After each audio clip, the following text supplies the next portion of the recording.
Bonjour, bienvenue dans ce nouveau tuto consacré au graphique Sparkline, qui est une nouvelle fonctionnalité qui est apparue depuis la version 2007 d'Excel.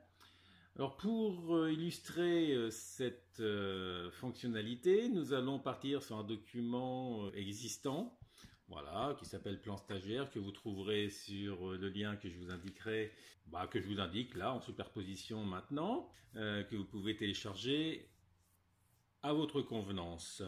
Donc avant d'aborder cette notion de graphique Sparkline, on va commencer par remplir le tableau. Alors vous savez faire évidemment des sommes automatiques, etc.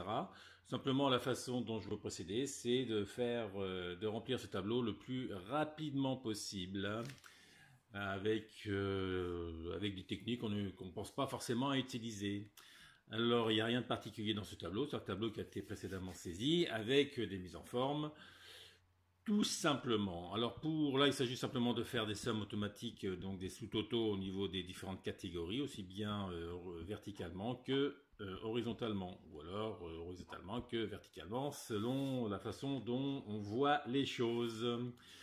Alors pour le premier sous-total Europe, qu'est-ce que je vais faire? Je vais sélectionner toute cette partie-là, y compris la ligne de Toto, et je clique simplement sur Somme automatique dans le ruban Accueil ou dans le ruban Formule. Voilà, les sommes se font automatiquement. Pour le deuxième sous-total, je fais de la même chose. Le troisième sous-total, je fais la même chose. Et concernant le total général, si on l'a fait dans cet ordre-là, je sélectionne directement la ligne totale complète concernant les sous-totaux ici. Je clique sur Somme automatique et il trouve bien qu'il faut faire la somme des trois sous-totaux. Pour le total des différentes années, voilà, même principe, je sélectionne les différentes données avec la colonne de l'année correspondante, je fais somme automatique et on va reproduire de même pour les autres années 96 et la colonne totale générale. Voilà, je sélectionne la colonne en entier et je clique sur somme automatique. Il trouve bien qu'il faut faire la somme des 3 années. Ça, c'est une première chose. Maintenant, venons-en au fait de notre tutoriel. Il s'agit de graphique Sparkline. Graphique Sparkline, c'est la possibilité d'afficher en quelque sorte un mini graphique à l'intérieur d'une cellule. On trouve ça dans le menu Insertion. Et on voit cette fonctionnalité qui apparaît à côté des graphiques. Graphique Sparkline ici. Alors, il se trouve que cette fonctionnalité n'est pas accessible ici dans mon document. Pourquoi ? Parce que comme on peut le voir dans la barre de titre là-haut, mon document est enregistré en XLS, c'est-à-dire qu'il est en mode de compatibilité. Il a été enregistré dans une version antérieure à Excel 2007. Pour pouvoir bénéficier de la fonctionnalité graphique Sparkline, il faut que le document soit enregistré dans la version dans une version XLSX ou XLSM. Une version supérieure ou égale à 2007. Donc on va enregistrer ce document-là, fichier enregistré sous. Je le laisse dans le dossier où il se trouve actuellement et je le modifie donc en XLSX. Alors là, évidemment, comme il a déjà été enregistré dans ce format-là ici, il va me demander si je veux le remplacer. J'accepte, sachant qu'il ne remplace pas le XLS. On est bien d'accord, il crée un deuxième fichier XLSX.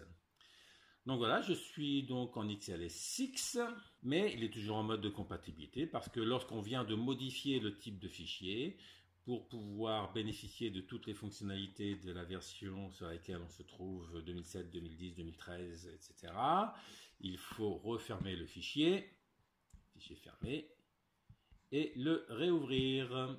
Je réouvre donc le XLSX, et cette fois-ci, dans l'onglet Insertion du ruban, je trouve bien mes notions de graphique Sparkline. Alors, on va s'amuser par exemple ici à créer des courbes. Donc je sélectionne la cellule dans laquelle je veux visualiser. Donc là l'idée c'est de dire je voudrais comparer les évolutions des différents pays simplement à l'aide d'un mini graphique dans les cellules ici. Je vais construire des courbes.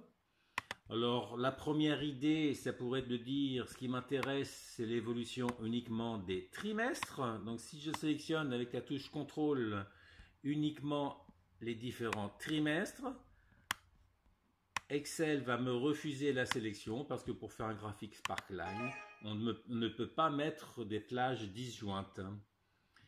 Donc quoi? Eh bien, à la place de cela, je vais mettre l'ensemble de la plage.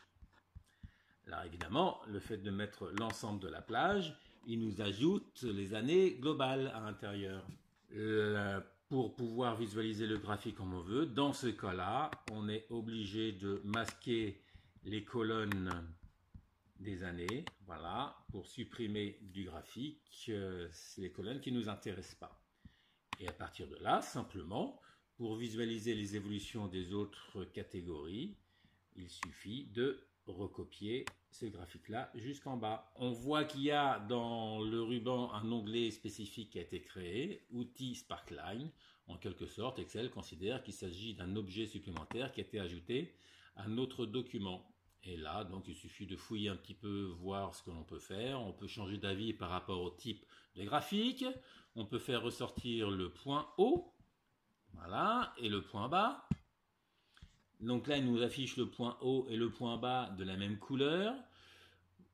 À partir de là, si on souhaite modifier ces couleurs-là, on va lui dire, par exemple, couleur de marqueur. Pour le point haut, je ne veux pas du rouge, mais je préférerais avoir du vert. Donc là, on voit, on va mettre un petit peu de zoom pour voir le graphique Sparkline par lui-même. D'accord, voilà, donc on voit que le point haut est mis en vert et le point bas en rouge. Ensuite, vous pourriez mettre en relief les points négatifs, les points positifs, le premier point, le dernier point, et puis changer les couleurs de tout cela au niveau des options ici. Vous avez des possibilités de faire ça plus rapidement, simplement en choisissant à l'intérieur des styles de graphique ici, directement un style prédéfini. Après, vous avez d'autres options que vous pouvez aller fouiller là-dedans. Mais il n'y a rien de compliqué à tout cela. L'idée, c'est de savoir surtout à quoi servent ces graphiques Sparkline. Voilà, donc un petit tuto très rapide sur cette fonctionnalité-là. J'espère que ça vous sera utile. À ciao!